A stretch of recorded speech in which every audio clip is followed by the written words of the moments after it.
Selanjutnya, Al-Adiyat ayat 9.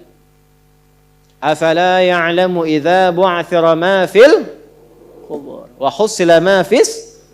Tuh. Ini untuk pelaku maksiat. Yang banyak berbuat maksiat. Apa nanti enggak malu dan enggak khawatir kalau itu diungkap di alam kuburnya? Silahkan Anda tutup-tutupi saat di dunia. Tapi kalau enggak ditobati, di alam kubur akan terasa. Saya ulangi, di alam kubur akan terasa. Silahkan tutupi. Jadi ada dua tipe pelaku maksiat ini. Yang pertama, pelaku maksiat yang menutupi kemaksiatannya, tapi tidak tobat. Ya, awas, ini tipe pertama. Yang saya maksudkan pelaku yang tidak tobat ya, bukan yang tobat. Jadi pelaku maksiat, dia sadar dia maksiat. Dia bisa tutupi dari manusia, tapi dia pilih nggak tobat. Nah ini nanti akan diungkap di alam kubur dan diberikan satu muqaddimah azab nerakanya. Yang kedua, pelaku maksiat yang sadar dengan maksiatnya dan secara terbuka dia bermaksiat. Karena merasa kuat dengan menunaikan atau mengerjakan perbuatan maksiat itu. Ya. Nah itu dua tipe seperti itu, turunlah kemudian surah Al-Adiyat ini salah satunya. Afala ya'lamu idza bu'athira ma fil wa hussila ma fis, akan diungkap suatu saat nanti. Kalaupun Anda tutupi. Tapi bagi yang terakhir, perhatikan baik-baik. Bagi yang merasa nyaman dengan kekuatannya, baik itu kedudukan ataupun harta, sehingga terang-terangan berbuat maksiat, dan merasa tidak ada yang mampu untuk mencegahnya, itu saat masuk kuburnya, langsung ditampakkan neraka pagi dan petangnya. Di surah Ghafir, surah ke-40, ayat 46. An-naru yu'raduna 'alaiha ghuduwan wa 'ashiyya. Hati-hati. Ya, hati-hati. Wa yauma taqumus sa'atu adkhilu ala fir'auna asyaddal adzab. Jadi maaf, orang-orang yang maaf sekali gemar mengumpulkan harta hanya untuk pamer saja, untuk mengoleksi dunia, tak pernah punya visi hidup untuk pulang, maka mesti hati-hati. Alhaakumut taka. Orang yang maksiat terbuka enggak mau sadar mesti hati-hati, ya, karena cara pulangnya itu berbeda. Teruskan. Quran surah Al-Infitar ayat keempat. Ketiga, kan 8 ya semua ya. Wa idzal quburu bu'thirat. Al-Infitar ayat keempat. Apabila yang dikubur itu sudah terungkap, terbuka semua. Maksudnya selesai. Terbelah. Ini kiamat. Jadi dikubur pun enggak selamanya. Ya. Ada yang pengen abadi di alam kubur? Tidak, enggak selamanya. Ya. Jadi kalau yang nikmat di alam kubur tadi, kan diberi kenikmatan ya, kenikmatan pembuka. Itu cuma muqaddimah aja Pak Bu. Insyaallah nanti kalau sudah masuk kubur, ya, insyaallah mudah-mudahan dimuliakan. Itu kalau dapat kemuliaan, itu cuma pembuka. Itu cuma pembuka saja, muqaddimah saja. Diberi kenikmatan melimpah, enak, istirahat, nyaman dan macam-macam, ya. Itu cuma pembuka aja. Nanti satu masa selesai di situ. Wa idzal quburu bu'thirat. Selesai semuanya, balik kita ke alam lain, puncaknya ke akhirat. Nah ayat ini, Al-Infitar ayat yang keempat ingin menegaskan di alam kubur pun tidak abadi, pindah. Oh berarti yang pelaku maksiat tadi menyimpulkan, gak apa-apa kan cuma sementara mimpinya bangun. Iya Cepi, cuma saat bangun lebih dahsyat. Jadi yang dimimpi keluar semua. Terus, Quran surah Abasa, ya, surah 80 ayat 21. Baik, pelan-pelan. Kalau tadi kan sudah diungkap ya, di kuburnya bagaimana, nikmatnya bagaimana, bahayanya bagaimana yang mengancam. Nah, sekarang kita akan masuk ke kubur tidak? Akan masuk tidak? Nah, maka di Abasa ini diingatkan, Quran surah 80 ayat 21. Tsumma amatahu fa'aqbarah. Orang yang hidup itu satu saat pasti akan diwafatkan. Kalau sudah wafat akan dikuburkan. Di semua kita tidak ada yang bebas dari penungguan di alam kuburnya. Tadi tunggu. Ini, CAQ semua kan? Calon alam kubur. Kita akan masuk nih. Jadi Allah sadarkan mumpung masih hidup, dari dua kejadian tadi, ambil ibrahnya, siapkan diri kita, karena kita nggak akan bisa menolak kematian. Kalau sudah wafat, pasti dikubur. Teruskan dulu ya, kita agak cepat. Al-Mumtahanah ayat 13. Sudah? Ini nyambung semua ayatnya, indah sekali. Jadi kalau kita sudah sadar, ini resiko kebaikan, ini resiko keburukan, dan kita tahu akan wafat, akan dikuburkan, bagaimana cara persiapannya? Supaya nggak lalai tadi ya. Maka Al-Mumtahanah ayat ke-13. Ya ayyuhalladzina amanu la tatawallaw qauman ghadiballahu alaihim. Qad ya'isu kama ya'isal kuffara min apa? Ashabil qubur. Maka jangan banyak bergaul dengan orang-orang yang menjauhkan kita dari ridha Allah Subhanahu wa taala. Cari teman yang baik sekarang. Pertama, maaf, bikin kebaikan di rumah tangga dulu. Itu kan teman hidup. Ya. Awas, hati-hati. Kalau melihat istri kurang baik atau sebaliknya, jangan dihakimi, jangan difonisi. Justru Allah kirimkan antum itu untuk menebarkan kebaikan dan menyempurnakan kesemaan bersama. Jelas? Jadi sekarang yang dilakukan teman hidup dulu. Rubah jadi baik dulu. Anak-anak jadi baik dulu. Setelah itu cari tempat tinggal yang baik. Bergaul dengan orang baik. Antum yang kuliah cari teman yang baik. Antum yang kerja cari teman yang baik. Maaf. Kalau ada tawaran, kedudukan, hartanya berlipat, tapi menjauhkan Anda dari Allah, ingat ini. Thumma amatahu fa'akbarah. Ingat saat ditawari itu Anda meninggal. Dikubur. Dan ingat ancamannya. Ingat pasalnya tuh. Ya, ingat suratnya. Paham?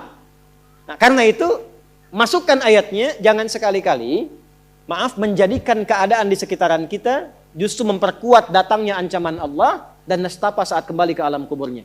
Bahkan orang-orang yang tidak beriman pun, yang buruk pun, yang beriman tapi maksiat pun, itu sejatinya ketika temannya masuk ke kubur nggak mau ikut-ikutan. Makanya disindir oleh Allah. Hei, kamu ini sadar nggak sih? Orang yang mengajak kamu maksiat itu, lihat temannya meninggal pun, temannya wafat pun, dia nggak pengen ikut. Kadang-kadang dia abaikan. Coba lihat, ya ada pimpinan misalnya tingkat tertinggi, lihat anak buah bawahnya misalnya menjalankan tugas bahkan dari dia untuk berbuat salah, berbuat maksiat. Ya, apakah mengedarkan narkoba atau misalnya membackingi kegiatan yang tidak baik. Lalu tiba-tiba dia wafat, apakah peduli atasannya? Tidak. Yang ada yang terjadi jangan bawa-bawa atasan, padahal dia yang nyuruh. Terus Anda mau jadikan teman yang seperti itu? Dia pada kawannya saja nggak bertanggung jawab. Dengan imannya saja dia nggak peduli. Kalau dia dengan Allah saja nggak peduli, kenapa Anda dia jadikan teman? Dan kenapa Anda menjadikannya dia teman? Kalau bahasa anak sekarang tuh begini, Allah aja dia gituin, apalagi kamu. Kan? Ya, Nabi aja dia cuekin, apalagi kamu kan? Ini peringatan Quran, ini bukan dari saya, ini peringatan Quran. Jangan sekali-kali Anda dimanapun Anda berdinaskah, tugas formal, Anda berdagangkah, jangan berteman dengan orang menyimpang. Karena saat Anda susah pun yang akan peduli. Temannya aja yang sama-sama berbuat menyimpang, dia sisihkan, apalagi Anda. Paham? Teruskan. Quran surah ke 35 Fatir ayat 22. Wa ma yastawil ahya'u wal amwat. Innallaha yasma'u man yasha' wa ma anta bimusmi'in man fil qubur. Kalau Anda masih belum sadar juga, kata Allah, hei, kamu ini masih hidup, masih punya harapan, masih punya bekal. Kalau sudah meninggal, nggak sama keadaan orang hidup dengan wafat. Mumpung kamu masih hidup, karena kalau sudah meninggal, temanmu yang meninggal pun kamu nggak bisa dengar suaranya. Cuma saya yang tahu keadaan di alam kubur. Karena saya tahu, kata Allah, dan saya punya Rahman dan Rahim, dengan sayang saya sampaikan kepadamu. Karena sayang saya. Ibu maaf, kalau ada anak misalnya, ingin berbuat menyimpang, ibu cegah tidak? Kenapa? Karena ibu sayang. Karena itulah ibu saking sayangnya, maaf jangankan anak lahir, di dalam saat dikandung pun bukankah dijaga dari yang mafsadat? Dijaga dari yang merusak. Ibu kalau sedang mengandung, mau nggak makan makanan yang kotor? Makanan yang merusak? Tidak kan? Kenapa? Karena sayang kepada bayi yang dikandung, janin yang terkandung. Di tempatnya pun disebut oleh Allah dengan rahim. Karena ada rahim, dijaga betul. Miring kanan susah, kiri susah, telungkup gak mungkin. Dijaga supaya apa? Supaya di dalamnya merasakan ketenangan. Karena apa? Karena ada tempat disebut dengan rahim. Nah Allah itu sifat rahim melekat kepadanya. Karena sayang dengan kita diingatkan. Bahasa bebasnya gini. Karena saya sayang engkau dengan rahimku. Karena saya cinta kamu dengan rahmanku. Jangan sampai masuk kubur, kamu tersiksa, kamu nestapa. Karena beda antara hidup di dunia dengan kehidupan di kubur. Mumpung masih hidup, cari bekal. Karena engkau tak mampu mendengar apa yang terjadi dalam kubur. Jadi kalau tadi Allah sampaikan jangan bergaul dengan yang begini, jangan terlena dengan yang seperti ini, itu karena Allah sayang dengan kita. Itu saja. Jelas ya? Ya, jadi kalau nggak sayang nggak akan mungkin diingatkan. Teruskan. Al-Hajj ayat ke-7. Yang ketujuhnya Al-Hajj ayat ke-7. Wa anna as-sa'ata atiyatun la raiba fiha wa anna Allah yab'atsu man fil qubur. Tapi jangan khawatir, sekalipun engkau masuk ke alam kubur kata Allah, karena sayang, aku pesankan berbekal dari sekarang. Di alam kubur aku penuhi nikmatku kepadamu. Tapi itu cuma sementara, besok-besok selesai aku bangkitkan semua kalian, aku tepati janjiku untuk memberikan surga kepadamu. Karena itulah orang yang baru mau meninggal dalam sakaratul mautnya, kalau benar dia mengikuti apa yang Allah pesankan dari ayat-ayat tadi, maka Allah berikan pendahuluan sebelum masuk kubur. Ditampakkan bahkan surganya di hadapannya, dimasukkan dalam golongan hambanya, ditenangkan saat wafatnya. Ya ayyatuhan nafsul mutmainnah, irji'i ila rabbika radiyatan fadkhuli fi wadkhuli.